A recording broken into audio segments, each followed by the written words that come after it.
નમસ્કાર વિદ્યાર્થી મિત્રો ઇલેક્ટ્રોફિલિક એરોમેટિક સબસ્ટિટ્યુશન રિએક્શનના અગાઉના પાર્ટમાં આપણે હેલોજિનેશન, નાઇટ્રેશન અને સલ્ફોનેશન એમ ત્રણ પ્રક્રિયા જે છે એની પ્રક્રિયા વિધિ જોઈ હતી, એના એન્થાલ્પી આલેખનો અભ્યાસ કર્યો હતો. મિત્રો, આજે આપણે ફિડલ-ક્રાફ્ટ આલ્કિલેશન અને ફિડલ-ક્રાફ્ટ એસાઇલેશન આ બે પ્રક્રિયાઓનો ડિટેલમાં અભ્યાસ કરીશું. મિત્રો, આપણે સૌ જાણીએ છીએ એમ ફિડલ-ક્રાફ્ટ આલ્કિલેશન જે છે એમાં પ્રક્રિયક તરીકે મિત્રો RX એટલે કે કોઈ પણ આલ્કિલ હેલાઇડ લેવામાં આવે છે.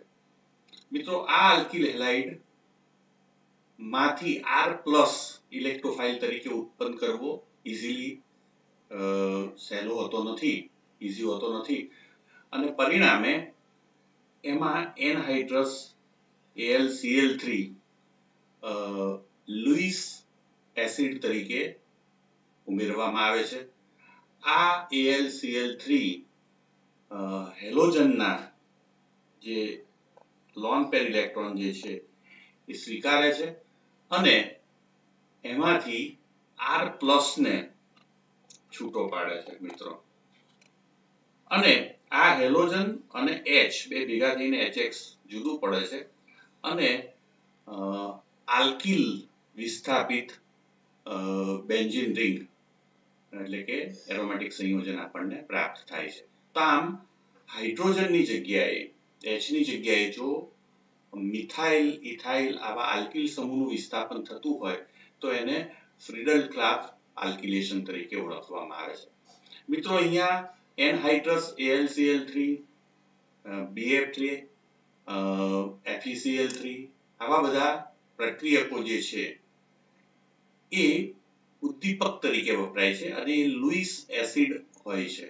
તો મિત્રો, અગાઉની જેમ જ અહીં પણ આ પ્રક્રિયા જે છે એની મિકેનિઝમને ત્રણ તબક્કામાં થતી ગણી શકાય.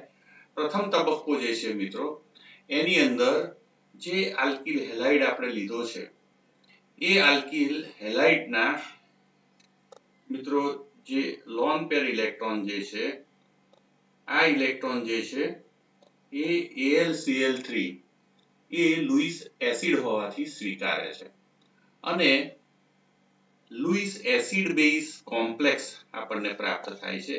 એમાંથી છૂટો પડતો R+ જે છે એ મિત્રો ઇલેક્ટ્રોફાઇલ તરીકે વર્તે છે. તો આમ આપણે કહી શકીએ કે E+ તરીકે એટલે કે ઇલેક્ટ્રોફાઇલ તરીકે આલ્કિલ સમૂહ જેને આપણે કાર્બોકેટાયન પણ કહી શકીએ એ મિત્રો હોય છે અને એ એરોમેટિક રિંગ કે જે ન્યુક્લિયોફાઇલ તરીકે વર્તે છે એના ઉપર એટેક કરે છે અથવા તો એમાંથી ઇલેક્ટ્રોન મેળવે છે. તો મિત્રો, જે પાઈ ઇલેક્ટ્રોન છે બેન્ઝીન રિંગના એ આ કાર્બોકેટાયન R+ જે છે ઇલેક્ટ્રોફાઇલ એ સ્વીકારે છે અને એ હાઇડ્રોજનની સાથે જોડાઈ જાય છે અને આપણને સિગ્મા કોમ્પ્લેક્સ મિત્રો મળે છે. આ સિગ્મા કોમ્પ્લેક્સમાં બે ઓર્થો પોઝિશન અને પેરા પોઝિશન ઉપર પોઝિટિવ ચાર્જ ડિલોકલાઇઝ થાય છે કારણ કે આ જે કાર્બોકેટાયન જે છે એ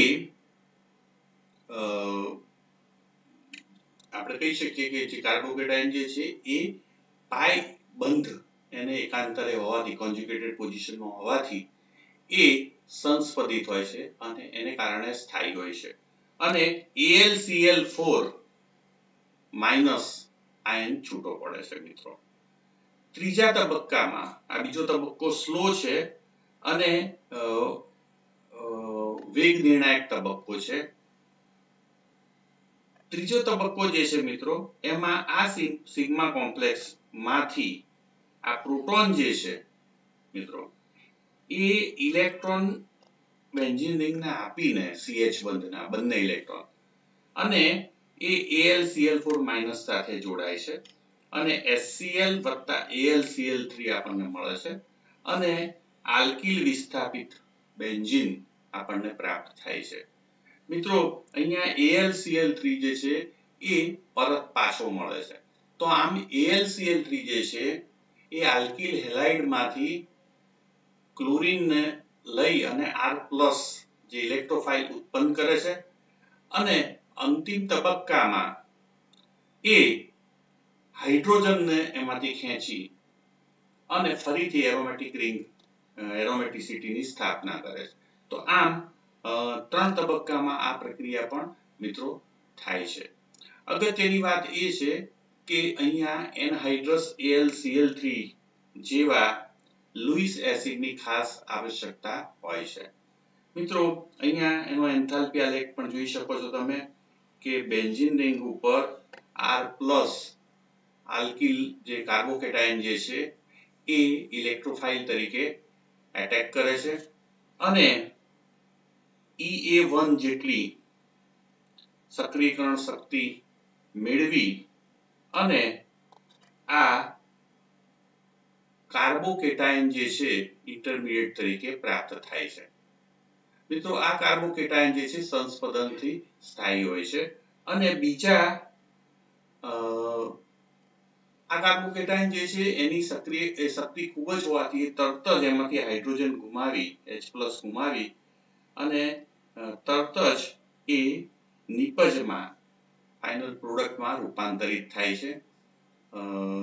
તો આ મિત્રો કહી શકાય કે પ્રક્રિયાના અંતે આલ્કિલ વિસ્થાપિત બેન્ઝીન આપણને પ્રાપ્ત થાય છે। તો આ પ્રક્રિયા જે છે એની પ્રક્રિયા વિધિ જે છે અગાઉની પ્રક્રિયા વિધિની જેમ જ 3 તબક્કામાં થાય છે। મિત્રો આને આપણે આ પ્રક્રિયા વિધિને વધુ સારી રીતે સમજો। અહીંયા આપણે પ્રક્રિયક તરીકે CH3Cl લીધો હોય મિત્રો તો અહીંથી જે છે એ બંધ તૂટે છે અને CH3+ અને Cl- એમ આ Cl- જે છે AlCl3 સાથે જોડાઈ જાય છે અને પહેલા તબક્કામાં આ AlCl4- CH3+ આ CH3+ જે છે એ મિત્રો E+ તરીકે ઇલેક્ટ્રોફાઇલ તરીકે વર્તે છે। તો આમ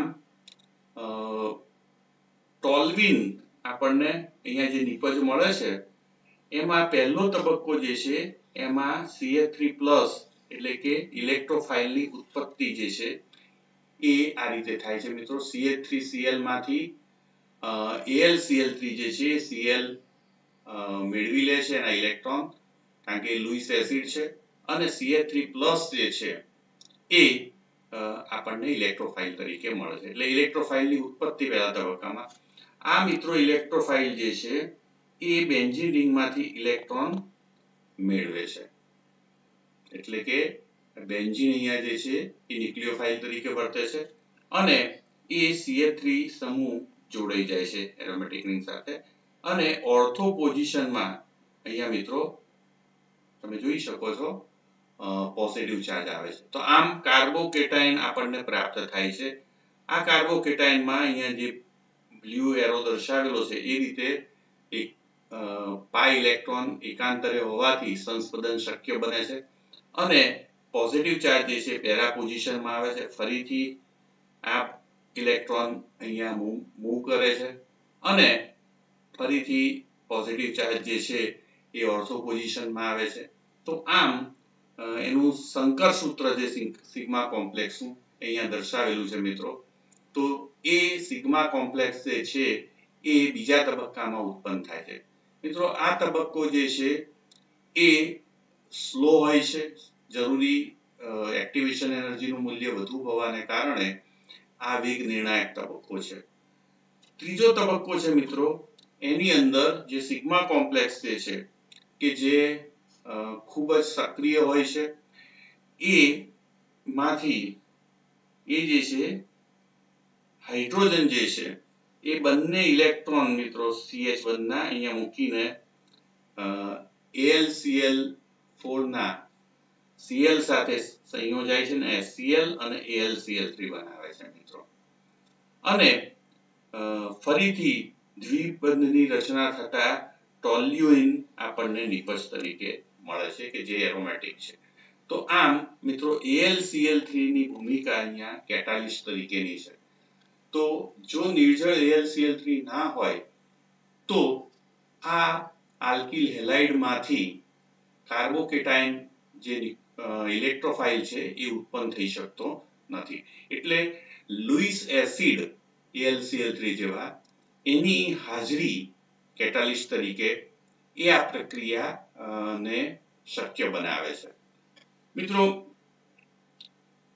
ધારો કે ફિડરક્રાફ્ટ આલ્કિલેશન ની અંદર આપણે n પ્રોપાઇલ એટલે 1 ક્લોરોપ્રોપેન જો આપણે પ્રક્રિયક તરીકે મિત્રો વાપરીએ તો એમાં પણ આ જ પ્રમાણે પ્લસ CH3CH2 પ્લસ અને Cl માઇનસ એ નિર્જળ AlCl3 ની હાજરીમાં વિભેદન થાય અને આપણને જે અહીંયા પ્રાથમિક કાર્બોકેટાયન મળે છે મિત્રો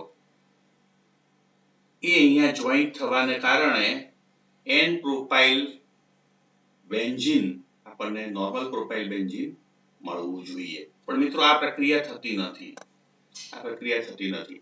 કેમ? કારણ કે અહીંયા જે કાર્બોકેટાયન મળે છે એ પ્રાથમિક પ્રકારનો છે અને પ્રાથમિક કાર્બોકેટાયન જે છે મિત્રો આપણે જાણીએ છીએ કાર્બોકેટાયન જે રિએક્ટિવ ઇન્ટરમીડિયેટ્સ ના વિડિયોમાં તમે જો જોયું હશે તમને ખ્યાલ હશે કે હંમેશા પ્રાથમિક કરતા દ્વિતીયક અને દ્વિતીયક કરતા તૃતીયક કાર્બોકેટાયન જે છે એ વધુ સ્થાયી હોય છે અને હંમેશા રીએરેન્જમેન્ટ થાય છે. એટલે અહીંયા શું થાય છે તો કે 1 to હાઇડ્રાઇડ શિફ્ટ થાય છે મિત્રો. 1 to હાઇડ્રાઇડ એટલે કે આ જે છે એ H માઇનસ એ આની સાથે જોડાય છે CH2 વાળા સાથે. એટલે ત્યાં CH3 થાય છે અને અહીંયા વચ્ચે CH પ્લસ થાય છે. એમ કરીને સેકન્ડરી મિત્રો આ સેકન્ડરી કાર્બોકેટાયન જેને આઇસોપ્રોપાઇલ કાર્બોકેટાયન કહીએ છીએ આ સેકન્ડરી કાર્બોકેટાયન છે અને પેલા નોર્મલ પ્રોપાઇલ કાર્બોકેટાયન કરતા એ ખૂબ જ સ્થાયી છે. તો આમ મિત્રો સ્થાયી કાર્બોકેટાયનમાં રૂપાંતરિત થાય છે અને એ પછી બેન્ઝીનિંગ સાથે પ્રક્રિયા કરે છે મિત્રો તો આ અહીંયા જોડાઈ જાય છે અને પરિણામે આપણને આઇસોપ્રોપાઇલ બેન્ઝીન જેને ક્યુમિન તરીકે ઓળખવામાં આવે છે એ આપણને મળે છે. તો મિત્રો એક્સપેક્ટેડ નિપજ જે હતી એ આ હતી n પ્રોપાઇલ બેન્ઝીન પણ એના બદલે આઇસોપ્રોપાઇલ બેન્ઝીન મળે છે. તો આમ થવાનું કારણ શું તો કે આલ્કિલેશનની પ્રક્રિયા દરમિયાન જે કાર્બોકેટાયન ઉત્પન્ન થાય છે એ પ્રાથમિક પ્રકારનો છે અને ઓછો સ્થાયી છે. એ 1 to હાઇડ્રાઇડ શિફ્ટ અનુભવીને વધુ સ્થાયી એવા સેકન્ડરી કાર્બોકેટાયનમાં પરિવર્તિત થાય છે અને આ સ્થાયી કાર્બોકેટાયન એ ઇલેક્ટ્રોફાઇલ તરીકે એટેક કરે છે અને બેન્ઝીન રિંગ સાથે જોડાઈને આઇસોપ્રોપાઇલ બેન્ઝીન આપે છે. તો આ મિત્રો તમને પૂછવામાં આવે ટૂંકા પ્રશ્ન તરીકે કે પ્રક્રિયા પૂરી કરો તો બેન્ઝીન વત્તા 1 ક્લોરોપ્રોપેન એનહાઇડ્રેટ્સ AlCl3 ની હાજરીમાં કઈ નિપજ મળશે તો તમને જવાબ જે છે એ આઇસોપ્રોપાઇલ બેન્ઝીન આવે. તો આ મિત્રો આ બાબતને ખાસ ધ્યાન રાખવાની છે. એવી જ રીતે ફિડરક્રાફ્ટ આલ્કિલેશન દરમિયાન જો મિત્રો આ પ્રમાણેનો હેલાઇડ વાપરેલો હોય જેને નિયોપેન્ટાઇલ ક્લોરાઇડ કહેવામાં આવે છે. નિયોપેન્ટાઇલ ક્લોરાઇડ એ પ્રાથમિક કાર્બોકેટાયન આપે છે. તો જ્યારે અહીંયા બ્રેક થાય છે ત્યારે આ કાર્બોકેટાયન જે છે એ તો પ્રાથમિક પ્રકારનો છે અને એ વખતે શું થાય છે તો કે અહીંયા જે મિથાઇલ સમૂહ જે છે તો CH3 જે છે માઇનસ એની શિફ્ટ અહીંયા થાય છે મિત્રો. તો એ શિફ્ટ થવાને જેને કહેવાય છે 1 to મિથાઇલ કાર્બેનાઇઝેટ બરાબર. તો 1 to CH3 માઇનસ શિફ્ટ જે થાય છે એને કારણે આપણને આ આઇસોપેન્ટાઇલ કાર્બોકેટાયન પ્રાપ્ત થાય છે કે જે આ તૃતીયક પ્રકારનો કાર્બોકેટાયન છે અને એ ખૂબ જ સ્થાયી છે. તો મિત્રો આમ નિયોપેન્ટાઇલ જે કાર્બોકેટાયન છે એના કરતા આઇસોપેન્ટાઇલ કાર્બોકેટાયન જે છે એ વધુ સ્થાયી છે અને પરિણામે 1,2 શિફ્ટ અનુભવીને એનું રીઅરેન્જમેન્ટ થશે અને પ્રાથમિકમાંથી તૃતીયક કાર્બોકેટાયન મળે છે અને પરિણામે આપણી જે આ એક્સપેક્ટેડ નિપજ હતી એ આપણને મળતી નથી, એના બદલે આ નિપજ આપણને પ્રાપ્ત થાય છે મિત્રો. તો આમ ફિડલ-ક્રાફ્ટ આલ્કિલેશન દરમિયાન હંમેશા મિત્રો ઇલેક્ટ્રોફાઇલ તરીકે કાર્બોકેટાયન બને છે અને આ કાર્બોકેટાયન હંમેશા રીઅરેન્જમેન્ટ અનુભવે છે જ્યારે અસ્થાયી હોય ત્યારે. તો પ્રાથમિક નું દ્વિતીયક અથવા તો તૃતીયકમાં અથવા તો દ્વિતીયકનું તૃતીયકમાં રીઅરેન્જમેન્ટ થાય છે અને રીઅરેન્જમેન્ટ થવાને કારણે અનએક્સપેક્ટેડ આપણે ધારેલી ના હોય એવી આપણને નિપજ મળે છે.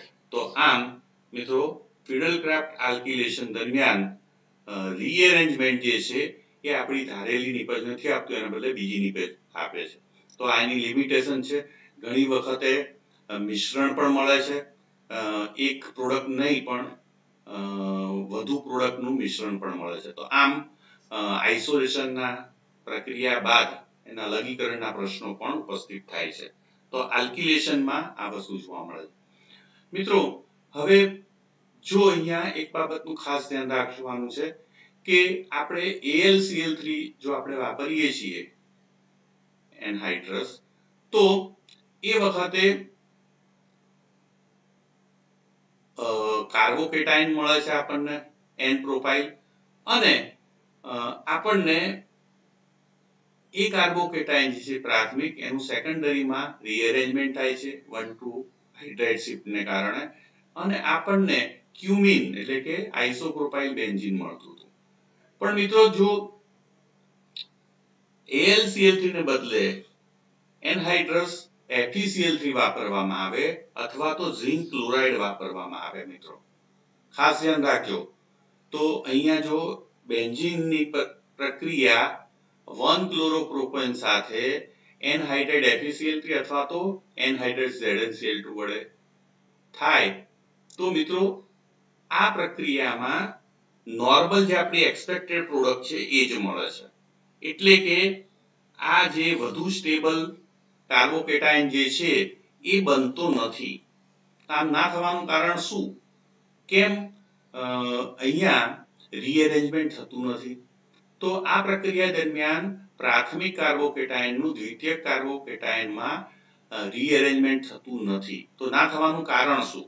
તો મિત્રો અહીંયા જે છે એ શું થાય છે તો કે સૌપ્રથમ 1-ક્લોરોપ્રોપેન જે છે એ આ FeCl3 અથવા તો ZnCl2 સાથે, તો FeCl3 સાથે જો પ્રક્રિયા કરે તો આ પ્રકારનો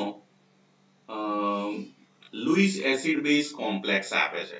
મિત્રો આ કોમ્પ્લેક્સની અંદર અહીંયા FeCl3 જે છે એ AlCl3 કરતા પ્રમાણમાં નિર્બળ લુઈસ એસિડ છે અને પરિણામે અહીંયા કાર્બોકેટાયન ઉત્પન્ન થતો નથી પણ આવો કોમ્પ્લેક્સ બને છે અને આ કોમ્પ્લેક્સમાં આ જે છે કાર્બોકેટાયન એ છૂટો પડતો નથી મિત્રો અને પરિણામે જો કાર્બોકેટાયન બનતો જ ના હોય તો એના રીઅરેન્જમેન્ટનો પ્રશ્ન નથી આવતો અને પરિણામે બીજા તબક્કામાં આ જે પોઝિટિવ ચાર્જ ધરાવતો જે ડેફિશિયન્ટ જે છે એ સીધો જ એરોમેટિક રિંગ ઉપર રિએક્શન કરે છે અને આપણને એન પ્રોપાઇલ બેન્ઝીન જે આપણને જે છે એ નિપજ મળે છે. તો આ મિત્રો સમજવાનું કે બેન્ઝીનની પ્રક્રિયા 1-ક્લોરોપ્રોપેન સાથે AlCl3 ની હાજરીમાં કરવામાં આવે તો કાર્બોકેટાયન ઉત્પન્ન થાય છે અને રીઅરેન્જમેન્ટ થઈને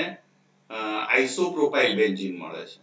પણ જો એની પ્રક્રિયા એનહાઇડ્રસ FeCl3 સાથે કરવામાં આવે તો એ વખતે રીઅરેન્જમેન્ટ થતું નથી પણ આપણને નોર્મલ પ્રોપાઇલ બેન્ઝીન મળે છે. તો મિત્રો અહીંયા આ બાબતને ખાસ ધ્યાનમાં રાખવાની છે.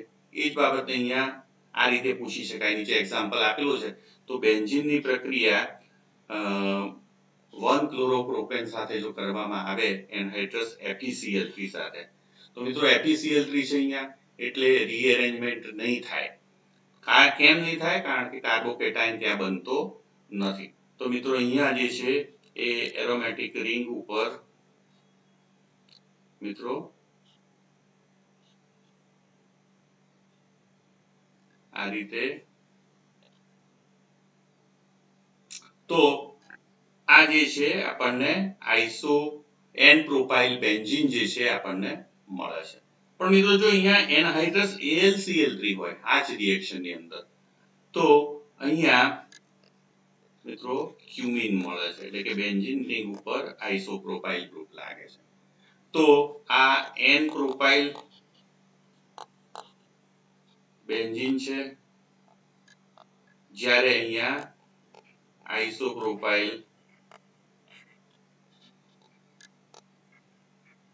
આપણને મળે છે। તો મિત્રો અહીંયા રિએક્શન પૂરા કરો એમ કરીને પૂછવામાં આવે ત્યારે જે આપણને જે કેટાલિસ્ટ જે વાપરીએ છે એનું ખાસ ધ્યાન રાખવાનું કયો છે એના આધારે તમારે પ્રક્રિયા કરવાની। તો ફિડલ-ક્રાફ્ટ એલ્કિલેશન ની અંદર જે રીઅરેન્જમેન્ટ જે છે એને કારણે ઘણી વખતે અનએક્સપેક્ટેડ નિપજો મળે છે। તો બીજો એક અગત્યનો પ્રશ્ન પૂછાય છે કે રેટ ઓફ ફિડલ-ક્રાફ્ટ એલ્કિલેશન। મિત્રો દાખલા તરીકે પ્રક્રિયક તરીકે તમે CH3F CH3Cl CH3Br કે CH3I વાપરતા હો તો કઈ આલ્કિલેશન ઝડપી થશે આવું તમને પૂછવામાં આવે તો CH3F CH3Cl CH3Br અને CH3I હોય ત્યારે જે ફિડલ-ક્રાફ્ટ એલ્કિલેશન નો પ્રક્રિયા દર જે છે એ કયો હશે? તો મિત્રો આપણે જાણીએ છીએ કે લિવિંગ ગ્રુપ ટેન્ડન્સી જે છે એ આ પ્રકારે છે એટલે કે સૌથી સરળતાથી આયોડિન દૂર થાય છે, ત્યારબાદ બ્રોમિન, ત્યારબાદ Cl અને F જે છે એ ઝડપથી દૂર થતો નથી હોતો। એટલે લિવિંગ ગ્રુપ સૌથી સારો જે છે આયોડિન છે એ આપણે જાણીએ છીએ।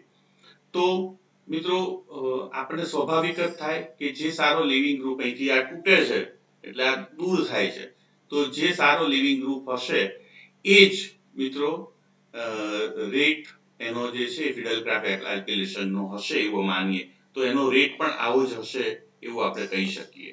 પણ મિત્રો ખરેખર આ જે રેટ જે છે એ મિત્રો ખોટો છે કારણ કે ખરેખર એવું હોતું નથી। પ્રક્રિયા કેવી રીતે થાય છે મિત્રો? તો પહેલા તબક્કામાં આ જે CH3X જે છે કોઈ પણ હોય એમાં આ AlCl3 જે આપણો લુઈસ એસિડ જે છે એ ઇલેક્ટ્રોન આના સ્વીકારે છે હેલોજનના લોન પેર ઇલેક્ટ્રોન અને આ પ્રકારનો કોમ્પ્લેક્સ બને છે મિત્રો। આ કોમ્પ્લેક્સ જે છે એ બીજા તબક્કામાં કાર્બોકેટાયનમાં એટલે કે CH3+ માં અને AlCl3X- એનાયન માં રૂપાંતરિત થાય છે। તો અહીંયા જે કાર્બોકેટાયનની ઉત્પત્તિ જે છે એ બે તબક્કામાં થાય છે। એમાં જે પહેલો તબક્કો જે છે સ્ટેપ 1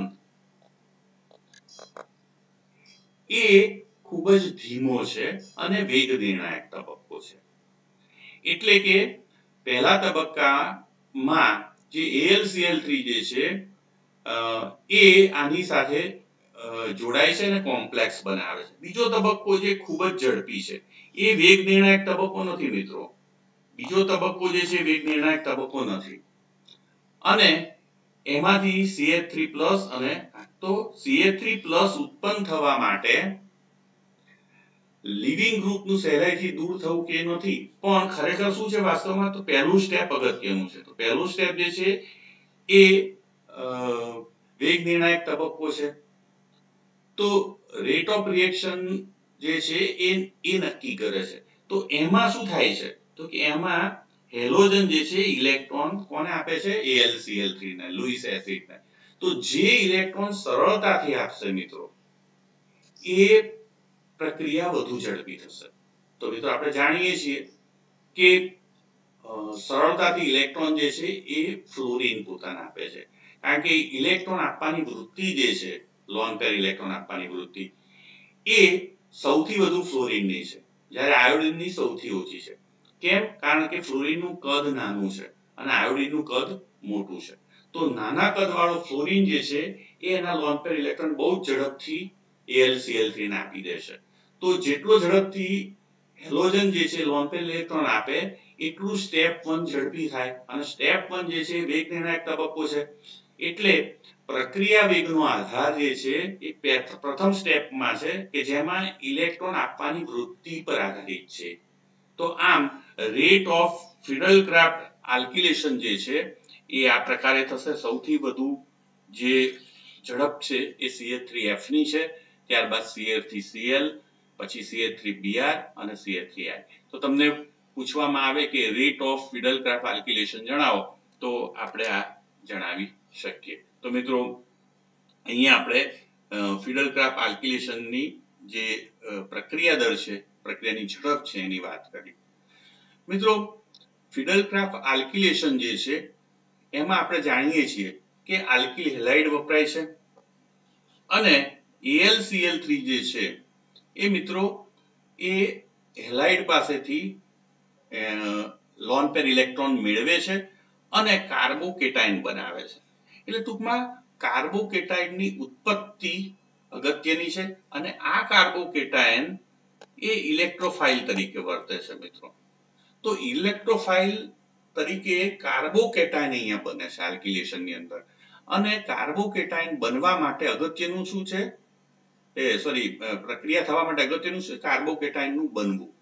એટલે અહીંયા માત્ર આલ્કિલ હેલાઇડ જ આલ્કાઇલ હેલાઇડ જ પ્રક્રિયા આપે એવું નથી, પણ મિત્રો ઘણી બધી વખતે આવા આલ્કિન સંયોજનો પણ પ્રક્રિયા આપે છે. તો મિત્રો આલ્કિન સંયોજનોમાંથી પાઈ ઇલેક્ટ્રોન સ્વીકારે છે કોણ? H+ ની હાજરીમાં, એટલે કે એસિડની હાજરીમાં. તો જો H2SO4 ની હાજરીમાં આલ્કિલની પ્રક્રિયા કરવામાં આવે તો પાઈ ઇલેક્ટ્રોન જે છે દ્વિબંધના આલ્કિન સંયોજનના એ પ્રોટોન સ્વીકારે છે અને આપણને પ્રક્રિયાના અંતે આવો કાર્બોકેટાયન જે છે મિત્રો પ્રાપ્ત થાય છે. તો આ કાર્બોકેટાયન જે છે એ મિત્રો ઇલેક્ટ્રોફાઇલ તરીકે વર્તી શકે છે. એટલે બેન્ઝીન સાથે એ પ્રક્રિયા કરે અને આપણને આઇસોપ્રોપાઇલ બેન્ઝીન આપણને આપી શકે. તો મિત્રો અહીંયા જરૂરી નથી કે હેલાઇડ જ પ્રક્રિયક તરીકે વાપરી શકાય.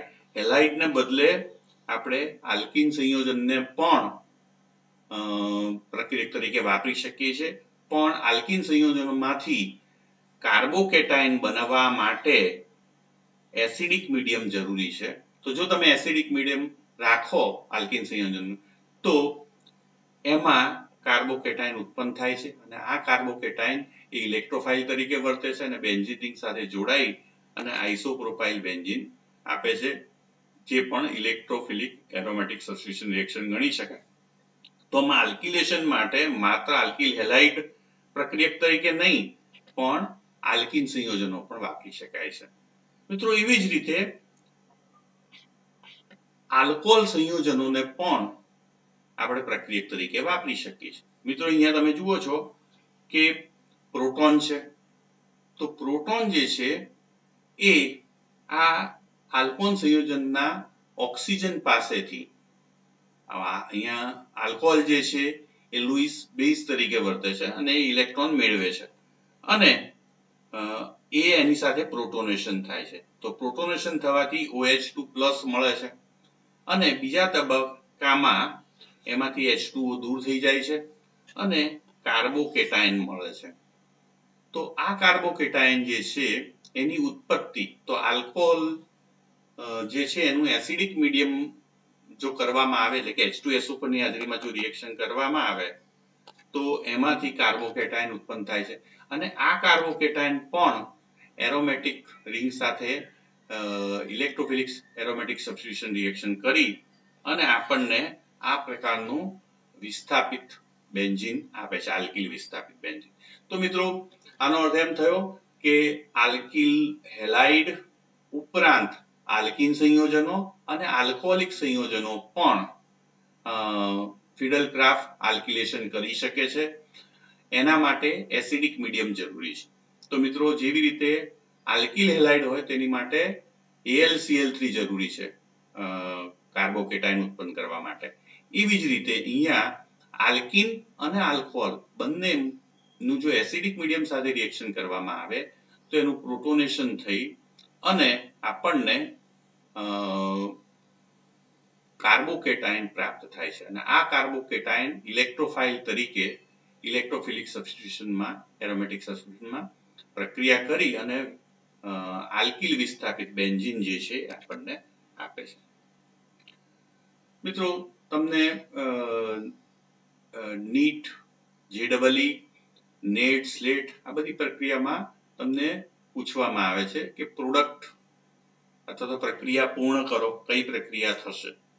તો મિત્રો અહીંયા મેં હમણાં જ વાત કરી એમ કે એરોમેટિક રિંગ છે અને અહીંયા જે છે એ ચક્રીય આલ્કીન છે. મિત્રો તમે જોઈ શકો છો ચક્રીય આલ્કીન છે.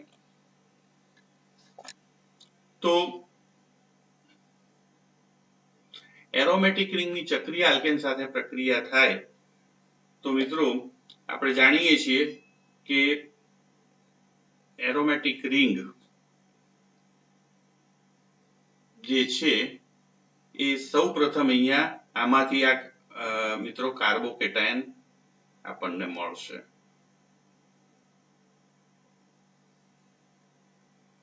તો આલ્કીન સંયોજનમાંથી એનું પ્રોટોનેશન થવાથી કાર્બોકેટાઇન મળે છે અને આ કાર્બોકેટાઇન જે છે એ એરોમેટિક રિંગ સાથે જોડાય છે, એટલે એરોમેટિક રિંગ સાથે, અને આપણને એરોમેટિક રિંગ ઉપર આ પ્રકારે સાયક્લોહેક્સેન રિંગ જે છે એ મિત્રો લાગે છે.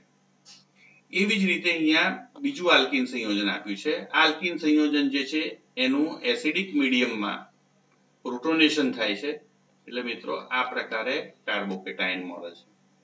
આ કાર્બોકેટાઇન જે છે એ એરોમેટિક રિંગ સાથે ઇલેક્ટ્રોફિલિક સબસ્ટિટ્યુશન રિએક્શન કરે છે અને આ બેન્ઝીન રિંગ ઉપર આ રીતે આપણને કાર્બોકેટાઇન જોડાઈ જાય છે અને તૃતીયક બ્યુટાઇલ બેન્ઝીન આપણને મળે છે. મિત્રો એવી જ રીતે આલ્કોહોલિક સંયોજન હોય એનું એસિડિક મીડિયમમાં જ્યારે રિએક્શન કરવામાં આવે ત્યારે આ OH દૂર થાય છે અને સૌપ્રથમ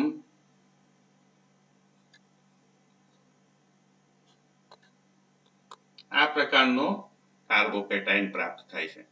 મિત્રો આ કાર્બોકેટાઇન જે છે એ એરોમેટિક રિંગ સાથે રિએક્શન કરે છે અને બેન્ઝીન રિંગ ઉપર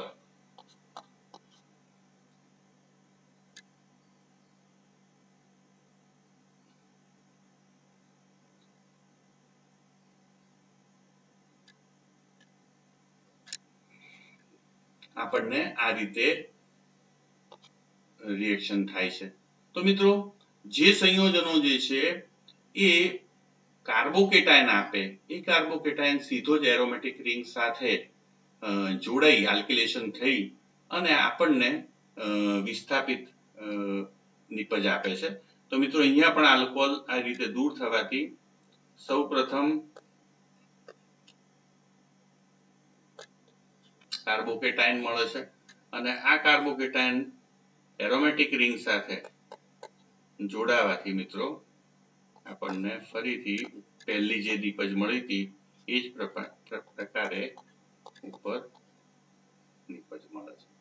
તો આમ મિત્રો બહુ સહેલાઈથી આપણે કોઈ પણ નિપજ મળશે કેવી રીતે એ નક્કી કરી શકીએ છીએ. તો ફિડલ-ક્રાફ્ટ આલ્કિલેશન આપણે મિત્રો જોયું. હવે આપણે ફિડલ-ક્રાફ્ટ એસાઇલેશન વિશે વાત કરીશું. મિત્રો ફિડલ-ક્રાફ્ટ એસાઇલેશન એ બિલકુલ આલ્કિલેશન જેવું જ છે. એટલે એમાં એસિડ ક્લોરાઇડ ને પ્રક્રિયક તરીકે મુખ્યત્વે વાપરવામાં આવે છે. ઘણી વખતે એનહાઇડ્રાઇડ પણ વાપરવામાં આવે છે. એનહાઇડ્રાઇડની વાત આપણે પછી કરીએ છીએ.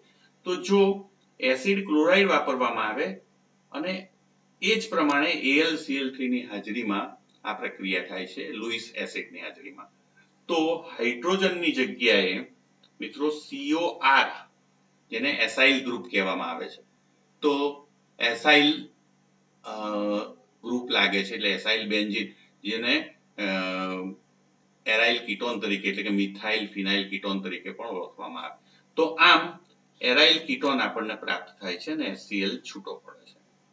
તો મિત્રો જો એનહાઇડ્રાઇડ સાથે પ્રક્રિયા કરવામાં આવે તો આ છૂટો પડે છે. અત્યારે માત્ર આપણે RCOCl ની પહેલી ક્રિયાવિધિ જે છે એનો અભ્યાસ કરીશું. તો સૌપ્રથમ RCOCl છે એ AlCl3 કેટાલિસ સાથે પ્રક્રિયા કરે છે અને Cl ઉપરના જે લોન પેર ઇલેક્ટ્રોન જે છે આ AlCl3 મેળવે છે અને એ AlCl4 માઇનસ માં કન્વર્ટ થાય છે. મિત્રો અહીંયા જે બાકી રહ્યું એ RCO પ્લસ છે. મિત્રો તમે જોઈ શકો છો RC plus double bond O અને RC triple bond O plus આ જે છે એ રેઝોનન્સ સ્ટેબિલાઇઝ એને એસાઇલિયમ આયન તરીકે ઓળખવામાં આવે છે.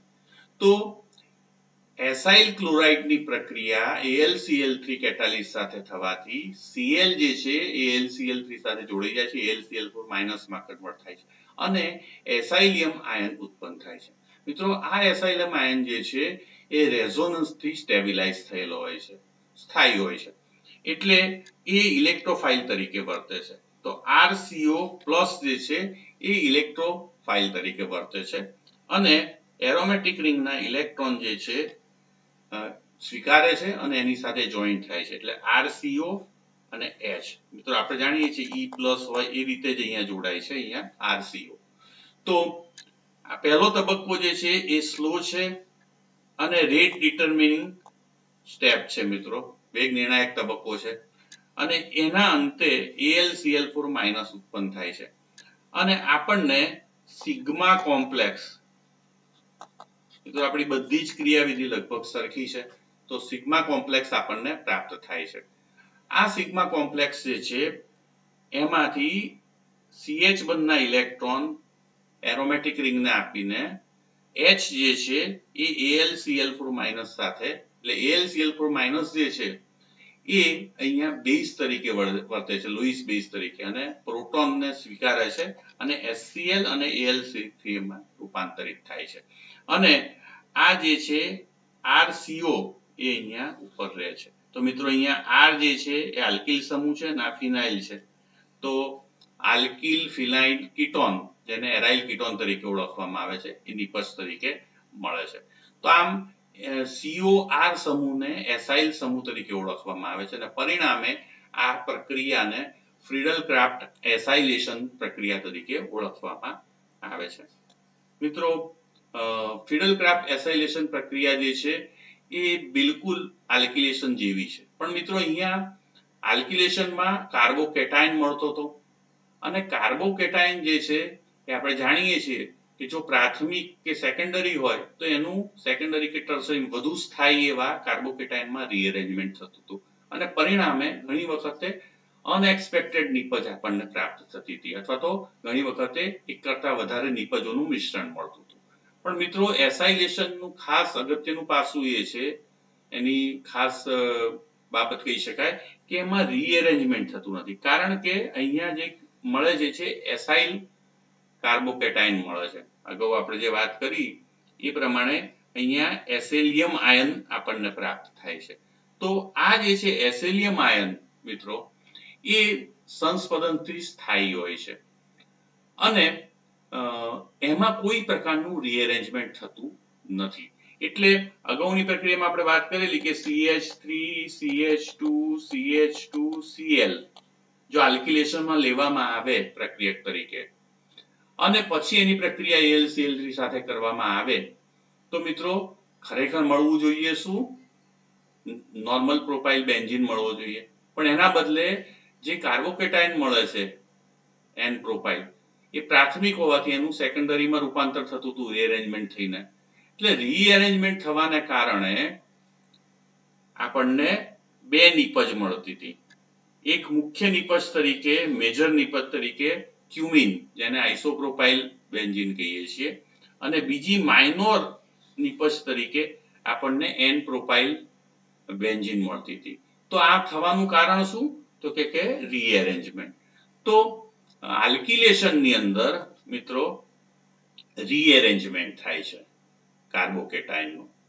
જ્યારે હવે જો મિત્રો મારે ખરેખર આ નિપજ જે છે આઇસોપ્રોપાઇલ બેન્ઝીન એને બનાવી છે, તો હું કોઈ દિવસ જે છે આલ્કિલેશન થી બનાવી શકતો નથી. તો એના માટે એસાઇલેશન જે છે વધુ યોગ્ય છે. તો શું કરવામાં આવે છે? તો કે CH3CH2COCl આ જો નિપજ તરીકે લેવામાં 3 કાર્બન ધરાવતો એસાઇલ ગ્રુપ, તો એમાં AlCl સાથે રિએક્શન થાય તો CH3 CH2 C double bond O plus આપણને આ મળે છે મિત્રો. અને આ જે છે એ ઇલેક્ટ્રોફાઇલ તરીકે વર્તે છે મિત્રો. અને એ ઇલેક્ટ્રોફાઇલ આ એરોમેટિક રિંગ ઉપર સીધો જોઈન્ટ થઈ જાય છે મિત્રો. તો તમે જુઓ છો CO CH2 CH3 મિત્રો, આપણે જાણીએ છીએ કે કાર્બોનિલ સમૂહ અહીંયા આવ્યો, પણ આપણે તો મેળવવું છે એન પ્રોપાઇલ બેન્ઝીન. તો મિત્રો ક્લેમેન્સન રિડક્શન અથવા તો વુલ્ફ-પ્રિસ્ટનર રિડક્શન જો કરવામાં આવે તો કાર્બોનિલ સમૂહ જે છે એની જગ્યાએ CH2 થઈ જાય છે મિત્રો. અને પરિણામે આપણને એન પ્રોપાઇલ બેન્ઝીન મળે છે મુખ્ય નિપજ તરીકે. તો જો મિત્રો મારે એન પ્રોપાઇલ બેન્ઝીન બનાવવું હોય તો હું આલ્કિલેશન કરું તો નથી બની શકતું, કારણ કે એ બને છે તો પણ માઇનોર પ્રોડક્ટ તરીકે મળે છે, મેજર પ્રોડક્ટ તરીકે મળતું નથી. મેજર પ્રોડક્ટ તરીકે તો આઇસોપ્રોપાઇલ બેન્ઝીન મળે છે, કારણ કે ત્યાં કાર્બોકેટાયન બને છે આલ્કિલેશન ની અંદર, અને એમાં રીએરેન્જમેન્ટ થાય છે, અને જેને કારણે રીએરેન્જમેન્ટને કારણે આપણી ઈચ્છિત નિપજ મળતી નથી. તો જો એ નિપજ મેળવવી હોય એન પ્રોપાઇલ બેન્ઝીન, તો તમારે એસાઇલેશન કરવું જોઈએ. અને એસાઇલેશનના અંતે જે મને એસાઇલ ગ્રુપ જે છે એનો કાર્બોનિલ સમૂહ જે છે, જે કીટોન મળે છે, એના કાર્બોનિલ સમૂહનું ક્લેમેન્સન અથવા તો વુલ્ફ-પ્રિસ્ટનર રિડક્શન કરીને એમાંથી આપણે આલ્કિલ નિપજ જે આપણી ઈચ્છિત છે મેળવી શકીએ છીએ. તો આમ મિત્રો એસાઇલેશન થી ફાયદો એ છે કે અહીંયા કોઈ પણ પ્રકારનું રીઅરેન્જમેન્ટ થતું નથી આલ્કિલેશનનું જેમ, અને પરિણામે એક ચોક્કસ નિપજ 100% મળે છે. એટલે અહીંયા નિપજોનું મિશ્રણ નહીં, પણ એક જ નિપજ ની વધુ yील्ड આપણને પ્રાપ્ત થાય છે.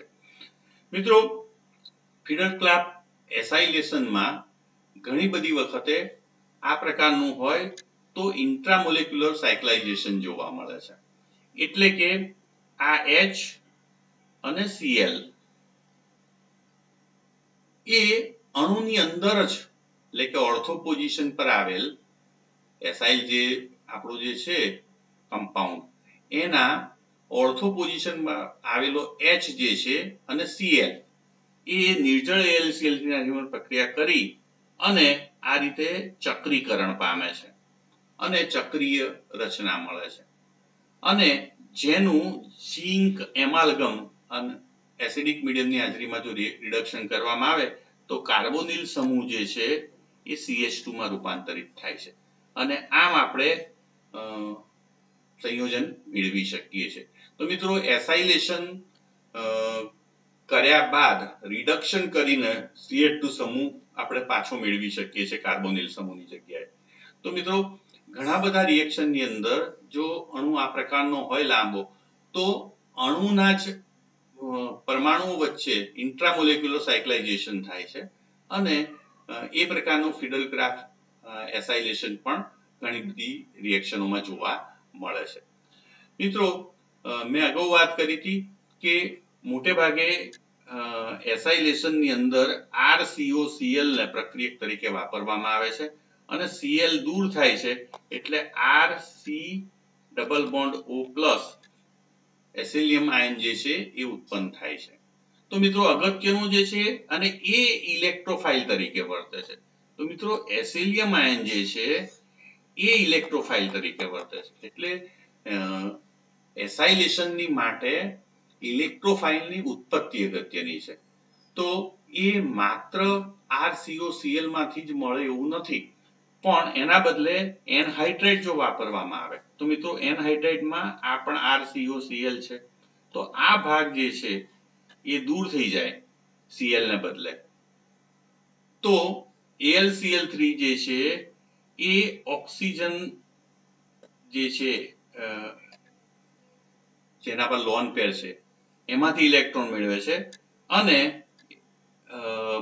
અહીંયા RCOOH એટલે કે એસિડ HCl ને બદલે એસિડ અહીંયા છૂટો પડે છે અને એસાઇલ ગ્રુપ લાગે છે. એટલે મિત્રો એનહાઇડ્રેટ સમૂહ જો વાપરવામાં આવે તો પણ આપણે એસાઇલ ક્લોરાઇડ ને બદલે એનહાઇડ્રેટ જો વાપરવામાં આવે તો પણ આપણે એસાઇલેશન કરી શકીએ છીએ.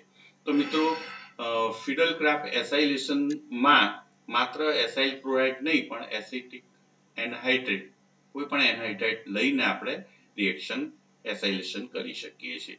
મિત્રો એસાઇલેશન જે છે એનો આ એન્થાલ્પી આલેખ છે, એનર્જી ડાયાગ્રામ. એમાં પ્રક્રિયક તરીકે બેન્ઝીન અને RCOCl એ પ્રક્રિયા કરી અને EA1 જેટલી એનર્જી મેળવી પ્રથમ અવસ્થા સંક્રાંતિ અવસ્થા પ્રાપ્ત કરે છે અને ત્યારબાદ એમાંથી પ્રથમ તબક્કાના અંતે કાર્બોકેટાયન ઇન્ટરમીડિયેટ તરીકે ઉત્પન્ન થાય, જેને આપણે સિગ્મા કોમ્પ્લેક્સ તરીકે ઓળખીએ છીએ. આ સિગ્મા કોમ્પ્લેક્સ જે છે મિત્રો એ બીજા તબક્કામાં ખૂબ જ ઝડપથી પ્રોટોન ગુમાવી અને આ એરાઇલ કીટોનમાં રૂપાંતરિત થાય છે પ્રોડક્ટમાં, અને પ્રોટોન જે છે એ બેઝ સાથે જોડાઈ જાય છે.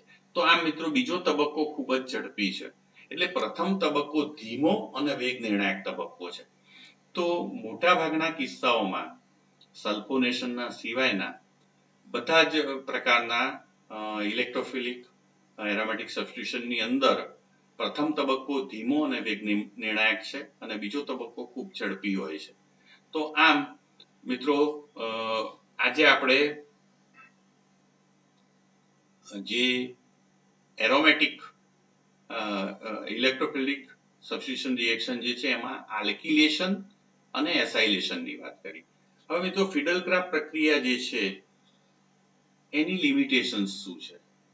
તો ખાસ કરીને આલ્કિલેશનની લિમિટેશનમાં આપણે વાત કરીએ તો મેં હમણાં જ વાત કરી કે એમાં કાર્બોકેટાયન મળે છે અને કાર્બોકેટાયન જે છે એ બહુ જ ઇઝીલી વધુ સ્થાયી કાર્બોકેટાયનમાં રીએરેન્જમેન્ટ પામે છે અને આ રીએરેન્જમેન્ટને કારણે અપેક્ષિત નિપજ નથી મળતી પણ મલ્ટિપલ પ્રોડક્ટ મળે છે.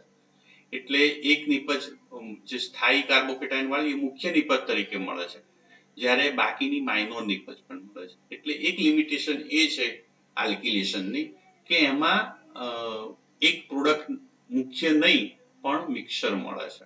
તો આ એક એની લિમિટેશન. બીજું કે મિત્રો ઇલેક્ટ્રોન વિથડ્રોઈંગ ગ્રુપ જ્યારે પણ એરોમેટિક રિંગ ઉપર લાગે છે ત્યારે એ એરોમેટિક રિંગમાંથી ઇલેક્ટ્રોન ખેંચે છે અને ઇલેક્ટ્રોનની ઘનતામાં ઘટાડો કરે છે એરોમેટિક રિંગની, અને પરિણામે પ્રક્રિયા વેગ બહુ જ ઓછો થઈ જાય છે અને જેને કારણે નિપજનું પ્રમાણ જે છે એ ઓછું હોય છે. તો આ ફિડલક્રાફ્ટ આલ્કિલેશન અને એસાઇલેશનમાં જો ખાસ કરીને સમૂહો જોડાયેલા હોય, ઇલેક્ટ્રોન વિથડ્રોઈંગ ગ્રુપ હોય, તો એવા ગ્રુપ્સ જે છે એ પ્રક્રિયા દરમાં ઘટાડો કરે છે અને નિપજનું પ્રમાણ ખૂબ જ ઓછું હોય છે. મિત્રો આ બધા ઉદાહરણ આપ્યા છે, એમાં NO2 NCH3 thrice plus COOH એટલે કે બેન્ઝોઇક એસિડ, કીટોન છે COR, CF3, SO3H. તો આ તમામે તમામ સમૂહો જે છે એ ઇલેક્ટ્રોન વિથડ્રો કરે છે એરોમેટિક રિંગમાંથી અને પરિણામે તમે અહીં જોઈ શકો છો કે બધામાં એરો ઉપરની તરફ દર્શાવેલા છે મિત્રો. તો એને કારણે ઇલેક્ટ્રોનની ઘનતામાં ઘટાડો થાય છે અને પરિણામે જે ઇલેક્ટ્રોફિલિક એરોમેટિક સબસ્ટિટ્યુશન રિએક્શનનો જે પ્રક્રિયા દર જે છે એ ઘટે છે અને યીલ્ડ ઓછી મળે છે. તો બેન્ઝીન કરતા નાઇટ્રોબેન્ઝીનની ફિડલક્રાફ્ટ પ્રક્રિયા જે છે એ ખૂબ જ ધીમી છે, લગભગ ઘણી વખત તો થતી નથી. એવી રીતે બેન્ઝીન કરતા બેન્ઝોઇક એસિડ, બેન્ઝીન કરતા એસિટોફિનોન, આ બધા જે કે જેમાં આવા વિથડ્રોઈંગ ગ્રુપ લાગેલા છે એ પ્રક્રિયા દરમાં ઘટાડો કરે છે. મિત્રો અહીંયા પ્રશ્ન એ થાય કે એનિલિન ની અંદર એટલે NH2 ગ્રુપ છે, તો NH2 ગ્રુપ તો કેવું છે, ઇલેક્ટ્રોન આપનારું ગ્રુપ છે. તો એ શું કામ એની ફિડલક્રાફ્ટ પ્રક્રિયા જે છે એ ધીમી થાય? તો એ પણ ધીમી થાય છે. તો એ થવાનું કારણ શું? તો કે NH2 સમૂહ પર રહેલા નાઇટ્રોજન પર રહેલા જે ઇલેક્ટ્રોન લોન પેર ઇલેક્ટ્રોન જે છે એ આ AlCl3 જે છે આપણો કેટાલિસ્ટ કે જે લુઈસ એસિડ છે એની સાથે પ્રક્રિયા કરે છે અને અહીંયા NH2 સમૂહ જે છે બેઝિક પ્રોપર્ટી ધરાવે છે, એટલે કે લુઈસ બેઝ તરીકે વર્તે છે. એટલે કે નાઇટ્રોજન પરનું ઇલેક્ટ્રોન યુગ્મ આ AlCl3 જે છે એ પ્રક્રિયા કરે છે. એટલે મિત્રો NH2 સમૂહ બીજા ઇલેક્ટ્રો એટલે કે એનિલિન બીજા ઇલેક્ટ્રોફોલ સાથે પ્રક્રિયા કરવાને બદલે સીધો AlC સાથે પ્રક્રિયા કરે છે, કારણ કે પોતે બેઝિક ગુણધર્મ ધરાવે છે. અને AlCl3 જે છે એ લુઈસ એસિડ છે, એ એસિડ છે, એટલે એ બેનું જ રિએક્શન થઈ જાય છે અને એને કારણે NH2+ AlCl3- કોમ્પ્લેક્સ બને છે મિત્રો. અને આ કોમ્પ્લેક્સમાં તમે જુઓ છો N ઉપર મિત્રો N ઉપર પોઝિટિવ ચાર્જ છે અને N ઉપર પોઝિટિવ ચાર્જ હોય તો એ ઇલેક્ટ્રોન આકર્ષે છે, એના પર ઇલેક્ટ્રોન યુગ્મ નથી. તો આમ એ બીજા જે ઇલેક્ટ્રોન વિથડ્રોઈંગ ગ્રુપ છે એ પ્રકારનું જ બની જાય છે. તો આમ NH2 સમૂહ જો હાજર હોય એરોમેટિક રિંગ ઉપર તો એ કેટાલિસ્ટ AlCl3 સાથે પ્રક્રિયા કરી, એસિડ બેઝ પ્રક્રિયા કરી, લુઈસ એસિડ બેઝ પ્રક્રિયા કરી અને N+ એનો જે કોમ્પ્લેક્સ બને છે એમાં નાઇટ્રોજન ઉપર N+ હોય છે જે ઇલેક્ટ્રોન વિથડ્રોલ ગ્રુપ તરીકે વર્તે છે. અને આમ મિત્રો આ બધા જ આપણે વાત કરી ગ્રુપ લાગેલા હોય એરોમેટિક રિંગમાં તો એ ની પ્રક્રિયા જે છે ખૂબ જ નિપજ જે છે ખૂબ જ ઓછી મળે છે, કારણ કે એની ક્રિયાશીલતા ઘટે છે. મિત્રો બીજી એક અગત્યની બાબત જે છે કે એરાઇલ અને વિનાઇલ એ આપણે હેલાઇડ વાપરી શકતા નથી. તો એરાઇલ ક્લોરાઇડ એટલે કે ક્લોરોબેન્ઝીન અને વિનાઇલ હેલાઇડ દ્વિબંધયુક્ત કાર્બન સાથે જે Cl જોડાયેલો છે એ બંને ને આપણે અહીંયા પ્રક્રિયક તરીકે આલ્કિલેશનમાં વાપરી શકતા નથી. ના વાપરવાનું કારણ શું? કારણ કે એમાંથી ઉત્પન્ન થતો, ધારો કે ક્લોરોબેન્ઝીન છે, એમાંથી Cl બંધ તૂટી જાય ને જે કાર્બોકેટાયન ઉત્પન્ન થાય છે એ બેન્ઝીન રિંગ ઉપર એટલે કે એરોમેટિક રિંગના sp2 સંકૃત કાર્બન પર હોય છે, જે ખૂબ જ અનસ્ટેબલ હોય છે. એવી જ રીતે દ્વિબંધયુક્ત કાર્બન સાથે જોડાયેલો Cl પણ જ્યારે દૂર થાય અને કાર્બોકેટાયન બને એ પણ ખૂબ જ અનસ્ટેબલ હોય છે. તો આમ એરાઇલ અને વિનાઇલ હેલાઇડ ને આપણે પ્રક્રિયક તરીકે આ પ્રક્રિયામાં વાપરી શકતા નથી, કારણ કે એનાથી મળતા જે કાર્બોકેટાયન છે એ ખૂબ જ અનસ્ટેબલ હોય છે, કારણ કે એ sp2 હાઇબ્રિડાઇઝ કાર્બન ઉપર પોઝિટિવ ચાર્જ ધરાવતા હોય છે. તો આમ મિત્રો આ એક એની લિમિટેશન્સ છે. બીજી અગત્યની લિમિટેશન એ છે કે આલ્કિલેશન જ્યારે આપણે કરવા જઈએ છીએ ત્યારે ઘણી બધી વખતે પોલી આલ્કિલેશન પણ થાય છે. એટલે કે આપણે ઈચ્છતા હોઈએ કે બેન્ઝીન રિંગ ઉપર એક આલ્કિલ સમૂહ લગાડવો છે, પણ એકને બદલે ઘણી વખત બે આલ્કિલ સમૂહ પણ લાગી જતા હોય છે. દાખલા તરીકે અહીંયા તમે જોઈ શકો છો કે બેન્ઝીનની પ્રક્રિયા આઇસોપ્રોપાઇલ ક્લોરાઇડ અને AlCl3 ની હાજરીમાં કરવામાં આવે છે મિત્રો. તો અહીંયા તમે જોઈ શકો છો કે ક્યુમિન મળે છે, એટલે કે આઇસોપ્રોપાઇલ બેન્ઝીન મળે છે. મિત્રો આ આઇસોપ્રોપાઇલ બેન્ઝીનમાં આ CH3 સમૂહ જે છે આઇસોપ્રોપાઇલ સમૂહ એ ઇલેક્ટ્રોન પૂરક છે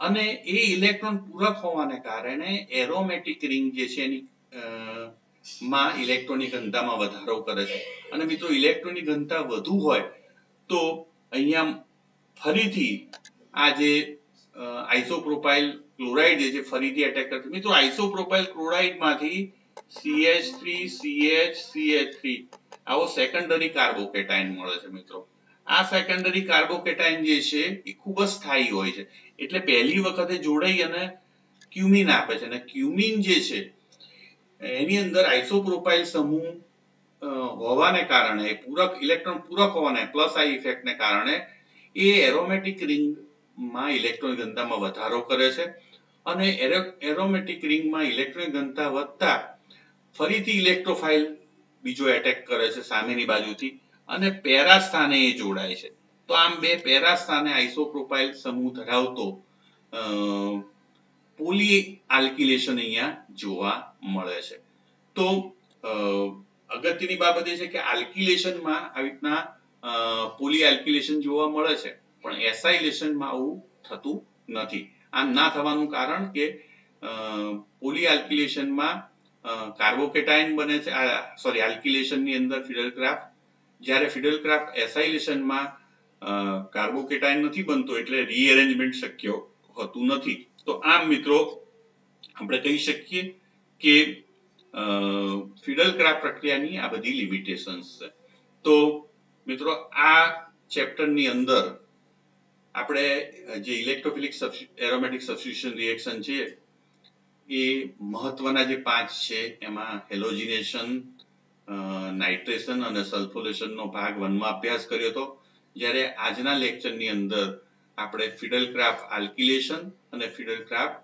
એસાઇલેશનનો ડિટેલમાં અભ્યાસ કર્યો મિત્રો નેક્સ્ટ ટાઈમ જે છે એ આપણે આ ચેપ્ટરને આગળ વધારીશું અને એનો નવા ટોપિક સાથે આપણે ફરી મળીએ ત્યાં સુધી રજા આપશો મિત્રો આ ચેનલ સબસ્ક્રાઇબ ના કરી હોય તો સત્વરે સબસ્ક્રાઇબ કરી દેજો નમસ્કાર